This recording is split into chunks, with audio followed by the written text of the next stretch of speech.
Brussels. Thank you very much, Paul. I'll stick to Euronews policy and say no comment on that one, but thank you very much for that. We're now joined by Dr. Stella Luddy, a senior lecturer from Queen Mary University of London and an expert on EU affairs. Dr. Luddy, thanks very much for being with us. Thank you. What do you make of what our last guest just said? You know, what happens with this referendum? If it's a Brexit, how do you think it will affect Britain on the European stage?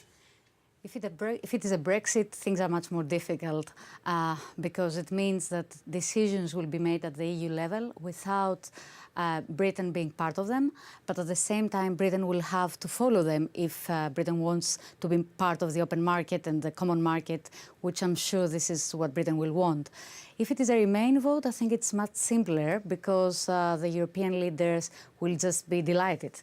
We are all in Europe hoping that this will be a Remain, and then this means that they will start negotiating and talking in much more ease than they have been doing in the last few weeks, that they're trying to scare Britain in a way. And there's a major summit coming up next week, so I guess Mr. Cameron's going to be walking in there with some kind of swagger, I suppose. Donald Tusk said last week that perhaps Brussels, the EU, they need to give up this idea of more Europe, this more Europe mantra that we heard over the past 2 decades. What do you make of that? Do you think that's a realistic proposition? Yes, I think President Tusk talks also to his national audience at this particular moment. He's coming from a country that is in trouble in the way it sees Europe and in the way Europe actually perceives the changes in Poland. So he has to say that. Although he's representing an European institution, he is still a political person of a national context. So I don't think this will be the predominant voice. I think Europe will be once more pragmatic. And that's the whole beauty of the EU, that it works with consensus and pragmatism. So I don't believe that we will have suddenly the European integration that we have been talking about for the last 20 years, but I don't think this will also completely stop. It will be where it is necessary. Further cooperation will be achieved after consensus. Where it's not, we can go back to the nation states, as it is also in the legislation and in the treaties. Because that's what some people would say, is that, as Tusk said last week, that Brussels has pursued this policy of deeper integration, even sometimes ignoring referenda results, quite frankly. And that's been counterproductive. And now you have all these so-called populist parties which are springing up all over Europe.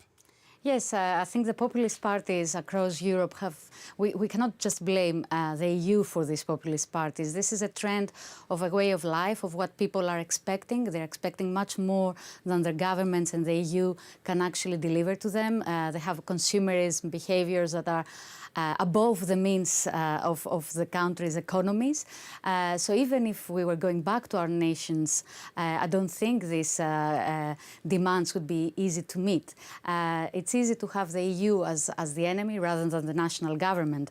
And this is what we see happening all around Europe.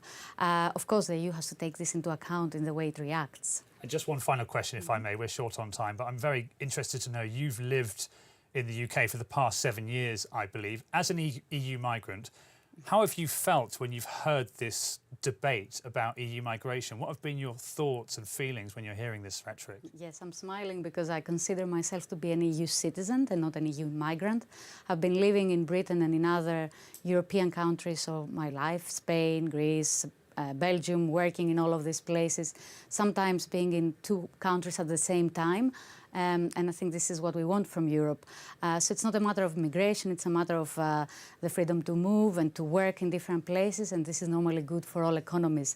So I found this very sad for Britain, because this was not the climate when I first went there, which was a very open climate and a very open country, giving a lot to EU citizens, but also to British citizens working together. So perhaps this rhetoric has changed the debate in some way. Well, Dr. Stella Luddy, thank you very much for being with us. We'll have to leave it there. That's all for now. We'll be back just after 8 p.m. Central European time. Joining me will be Alex Barker. He's the Brussels Bureau Chief of the Financial Times. See you then. Thanks very much for watching.